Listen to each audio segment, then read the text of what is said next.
सत्यप्रिय सत्यनिष्ठ पत्रकारिता के लिए समर्पित मेरे मित्र श्याम गिरी, इनके मुद्दा भारत का चैनल पर मैं अनिल थत्ते आप सबका स्वागत करता हूं। आज मेरे पास एक नहीं, दो नहीं, तीन नहीं दोस्तों 16 गौप्य स्फोट एक साथ है और 16 गौप्य स्फोटों का मुझे एक 10 मिनट में सब पॉइंट 16 के 16 पॉइंट आपके सामने रखने हैं। क्या हो गया कि एकनाथ जी शिंदे जब मूड में आ जाते हैं और तब उनका भाषण जो रहता है वो ऐसा एक माहौल बना देता है कि पूछो मत। परसों एकदम फुल स्विंग में थे और मराठी में भाषण कर रहे थे, तो मराठी में बोल गए, उद्धवचा चेहरा भोळा पण भानगडी सोळा। उद्धवचा चेहरा भोळा, ये भोला भोला दिखता है, ये दिल के खोटे। अपने भगवान दादा का गाना है ना फेमस, उसकी याद दिलाई उन्होंने। तो जैसे ही उनसे बात करने का मौका मिला, मैं बोला, एकनाथ जी भाषण जबरदस्त हुआ, आपने बोला चेहरा भोळा भानगड़ी सोळा। अब मैं चाहता हूं कि ऐसा कोई वीडियो बनाऊं कि उसमें 16 उनकी ये जो लफड़े हैं, बेईमानी है, रिश्वतखोरी है, भ्रष्टाचार है, दुराचार है, अन्याय है, शोषण है और सताने के एक नीति के अंतर्गत, अनीति के अंतर्गत उन्होंने किसी को तकलीफ दी है। तो बोले आप भी गिनो और मैं भी गिनवाता हूं। फिर बातें होती रही। बाद में जाके मैंने उसका पूरा ये लिया, निचोड़ कर लिया, तो सच में ऐसा हो गया कि जैसा एकनाथ जी ने बताया वैसे 16 बातें निकली। मैंने वो क्रोनोलॉजिकली लिख के ली, क्योंकि आपके हिंदी में थोड़ा सा मेरे को 10 मिनट की मर्यादा है ट्रांसफर की वजह से। तो मैं अभी एक एक कारनामा ये भोले चेहरे वाले का आपको, जिसका पर्दाफाश किया ही है एकनाथ जी ने, मगर मैं आपकी सुविधा के लिए उसको एक ऑर्डर में आपके सामने रखता हूं। उद्धव, और मैंने खाली मुख्यमंत्री जब थे तब उन्होंने जो भ्रष्टाचार किया उसके 16 गौप्य स्फोट अर्थात एकनाथ जी शिंदे इनके सौजन्य से आपके सामने पेश करता हूं।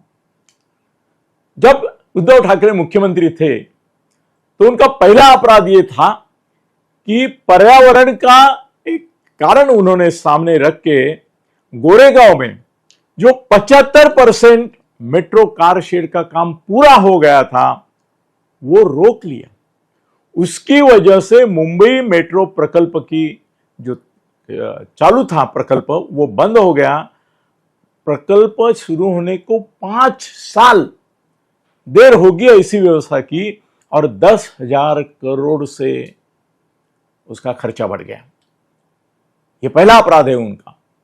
दूसरा है, उन्होंने बुलेट ट्रेन के लिए महाराष्ट्र में जो जमीन लेना चाहती थी केंद्र सरकार, उसमें रोड़े लगाए और प्रकल्प होने नहीं दिया बुलेट ट्रेन का।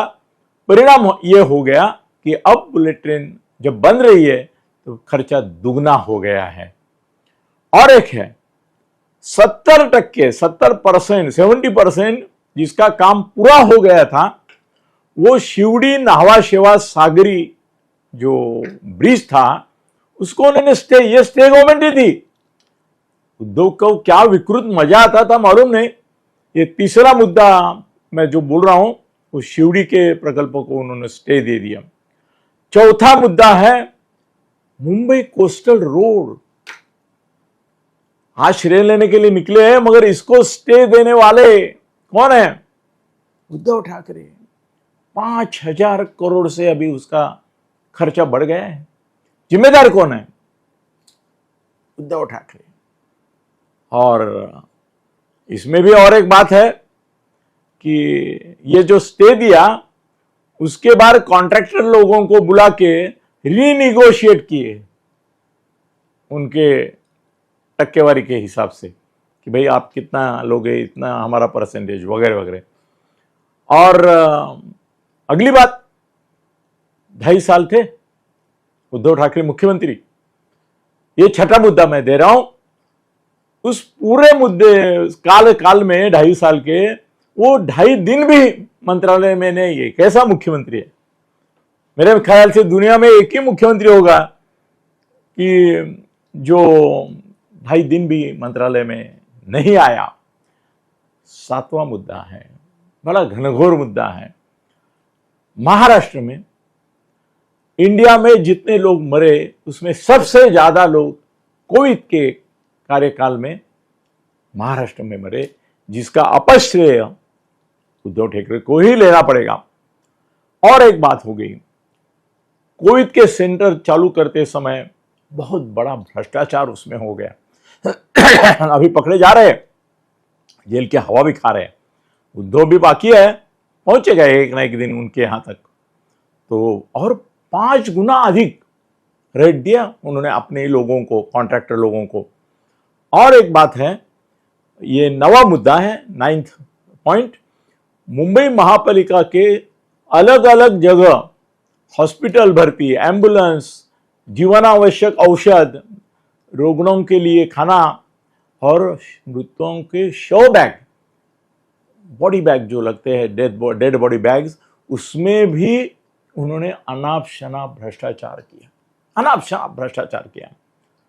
10वां मुद्दा, 16 मुद्दे दिए ना एक नाथ जी ने, तो उसमें से 10वां मुद्दा यह है कि उन्होंने एक फेक एजेंसी को पैदा किया। मतलब ऐसा ही एक एजेंसी को, फेक एजेंसी को पैदा दिया, उसको पैसा दिया और देश का सबसे अच्छा मुख्यमंत्री करके खुद की पीठ थपथपाई ली। ये बोगस सर्वे था। बाद में वो एक्सपोज हो गया कि ये कोई एजेंसी ही नहीं थी। दूसरी बात, अभी 11वीं बात बता रहा हूं मैं। निलंबित वादग्रस्त पुलिस अधिकारी सचिन वाझे को 15 साल के बाद उन्होंने नौकरी में फिर से लिया और सब अनैतिक और गैर कानूनी कामें जो कार्य है वो उससे करके लिया।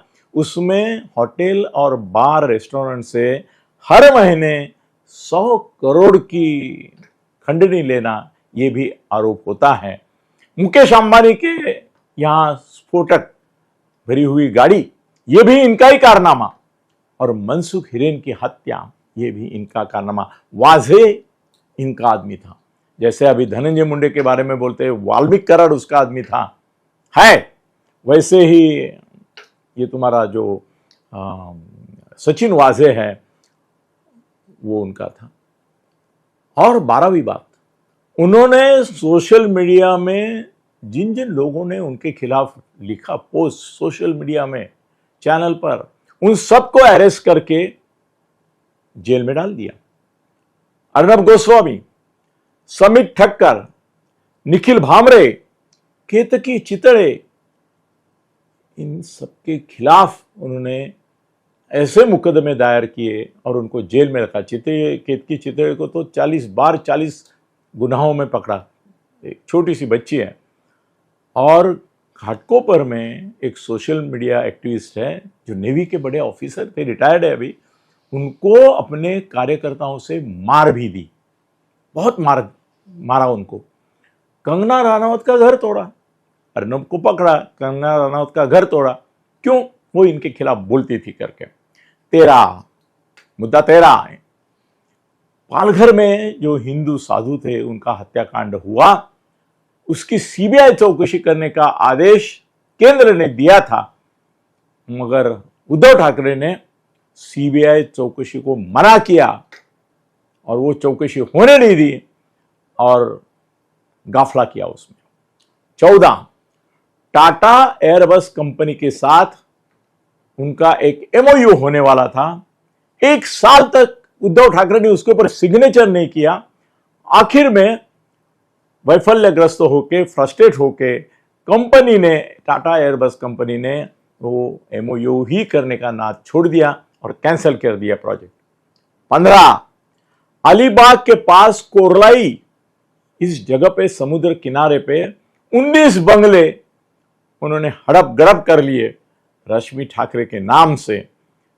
बाद में उन्होंने उन्हीं बंगलों के ऊपर से ओनरशिप का नाम जो है वो हटा लिया बेकायदेशीर पद्धति से। और किरीट सोमैया ने जब ये सब्जेक्ट निकाला तो गुपचुप अपने नाम पे कर लिए और उनको डिमोलिश किया, मगर प्रॉपर्टी टैक्स भरा, उसकी वजह से वो पकड़े भी गए। 19 जो बंगले थे वो गायब हो गए। कहाँ गायब हो गए? ये भी उनका है। अभी 16वां है। मेरे लिए वो सबसे महत्वपूर्ण गाफला लगता है उद्धव ठाकरे का, जो एकनाथ शिंदे जी ने आरोप किया कि चेहरा भोड़ा भानगड़ी 16। अभी 16 ही बता रहा हूं मैं, क्योंकि उन्होंने 16 बताया। मौका मिले तो मैं और अलग 25 गाफले आपके सामने पेश करूंगा, बिल्कुल करूंगा। आज में मुझे सबसे बड़ा दुख होता है उद्धव ठाकरे के बारे में, वो यह है कि बाला साहब ठाकरे के जो विचार हैं और हिंदुत्व के प्रति जो निष्ठा है उसको उन्होंने छोड़ दिया। ये सबसे बड़ा पाप है उनका। तो ये ऐसे है उद्धव ठाकरे, हाँ, भूली सूरत दिल के खोटे, ऐसे है। इसीलिए एकनाथ जी ने बोला कि चेहरा भोड़ा भानगड़ी 16। आज 16 के 16 उनकी भानगड़ी मैंने आपके सामने रख दी। धन्यवाद।